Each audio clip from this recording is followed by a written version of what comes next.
सभी संतों को श्री गुरुदेव जी के चरणों में आने की, सत्संग समागम की, गुरुदेव के दर्शन और दीदार पाने की, श्रीमद् भागवत 68 तीर्थों की शुभ पावन यात्रा की आज हमारे भगत श्री कंवल नयन जी काटपाल, नयन जी मिशन देवी जी काटपाल कि आज उनके निर्वाण दिवस के उपलक्ष्य में सारा काटपाल परिवार श्री गुरु महाराज जी के चरणों में माता जी को, पिताजी को मनाने के लिए आई, श्रद्धा सुमन चढ़ाने के लिए आई, क्योंकि उनके जीवन की करनी उज्जवल नेक की सादा जीवन और उच्च विचार कि ऐसी थी उनके जीवन की करनी। उनकी याद को हम अपने दिल में बसाकर रखें कि माता जी ने भी और पिताजी ने दोनों ने अपने जीवन को गुरु दरबार की सेवाओं के अंदर लगाया, अपने आप को समर्पण किया कि ये भी भाव किसी किसी का होता है, सबका नहीं होता कि अपने जीवन को गुरु महाराज जी के चरणों में न्यौछावर किया, हमेशा श्री गुरु महाराज जी के भंवरे बनकर रहे। और हमारे माता जी की सत्संग की ड्यूटी भी करना, गुरु दरबार को भी संभालना, तो ये उनके जीवन की करनी है। तो इंसान की करनी ही हमेशा हमेशा के लिए अजर और अमर हो जाती है कि शरीर तो सबके ही नाशवंत है, जो जन्म लेकर आया है उसने जाना है, लेकिन जाने के अंदर भी फर्क होता है कि एक जीव तो ऐसे होते हैं कि जन्म लेकर आए, खाया पिया और चले गए, और एक अपने जीवन को शुभ कार्यों के अंदर, नेक कर्मों के अंदर जीवन को लगाकर गए, और पीछे परिवार वालों के अंदर, बच्चों के अंदर, बहुओं के अंदर, पोती पोतों के अंदर, सबके अंदर एक ही भाव भरा सेवा का, गुरु दरबार का, कि गुरु महाराज जी को हमेशा मनाकर चलना है, पूज कर चलना है।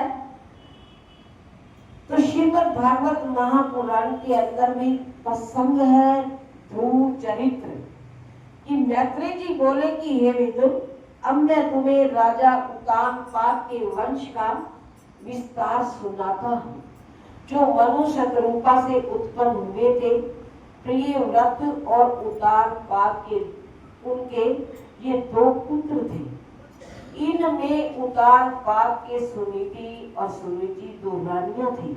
राजा उत्तानपाद अपनी छोटी रानी सुरुचि से अधिक प्रेम करते थे, जबकि उनकी बड़ी रानी सुनीति के एक पुत्र ध्रुव उत्पन्न हो चुके थे।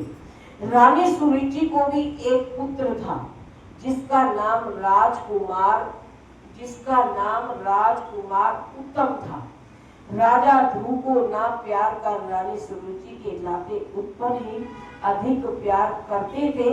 तो एक दिन राजा उत्तानपाद सुरुचि रानी से उत्तम नामक पुत्र को गोद में लिए खेल रहे थे कि एक बार की बात बता रही है कि एक दिन राजा उत्तानपाद सुरुचि रानी से उत्पन्न उत्तम नामक पुत्र को अपने गोद में लेकर खेल ही रहे थे कि उसी समय ध्रुव बाल सूरप राजा की गोद में चढ़ने लगा। रानी सुरुचि को देख रही थी। उसने कठोर शब्दों में ध्रुव से कहा कि तू यह नहीं जानता कि केवल राजपुत्र होने से ही कोई राज सिंहासन का अधिकारी नहीं हो जाता, कि तू अपने आप को ये मत समझ कि मैं एक राजा का पुत्र हूँ, कि राजा पुत्र होते हुए के नाते कि तू अपने आप को क्या समझता है कि मैं राज मेरा है और मैं राज सिंहासन का अधिकारी हूँ।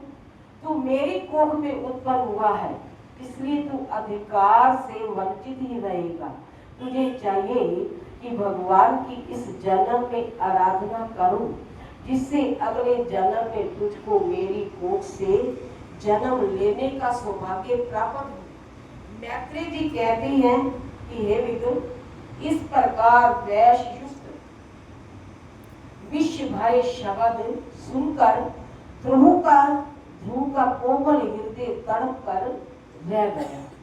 कि जब ध्रुव भक्त ने ये बात सुनी कि एक बार तो उसका दिल विश्व भरे शब्द सुनकर ध्रुव का कोमल हृदय तड़प कर रह गया कि ये क्या कह रहे हैं।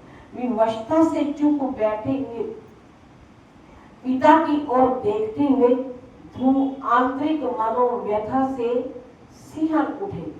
उनके होठ कांपने लगे और सिसकती हुई अपनी माता सुनीति के पास चली गई।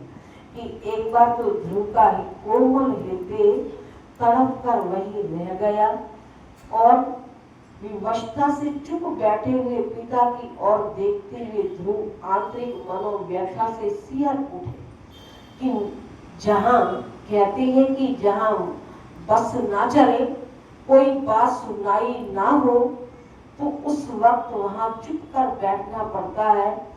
कि ये गुरु महाराज जी के वचन है कि एक चुप और सो सुख।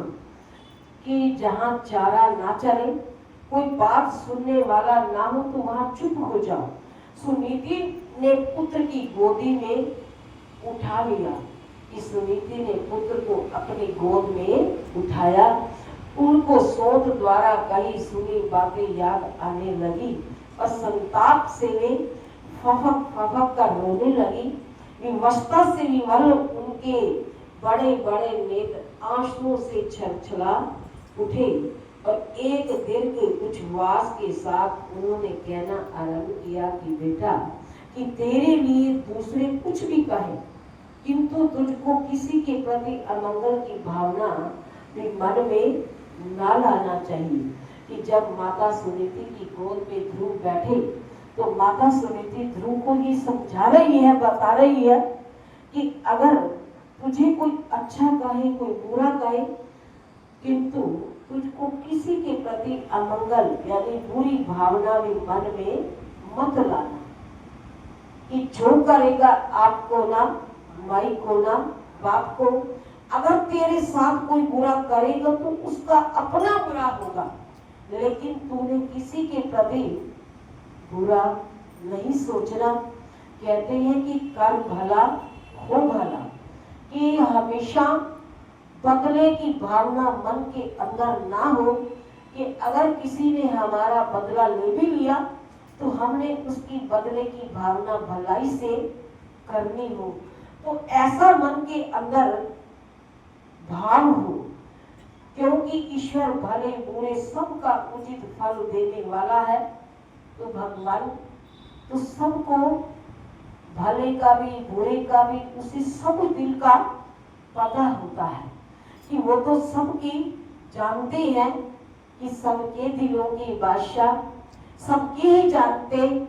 जैसे भी कोई पुकारे सबकी पहचानते।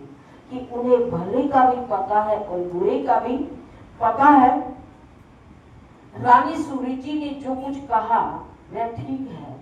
निश्चय ही तू मुझ हत भागने के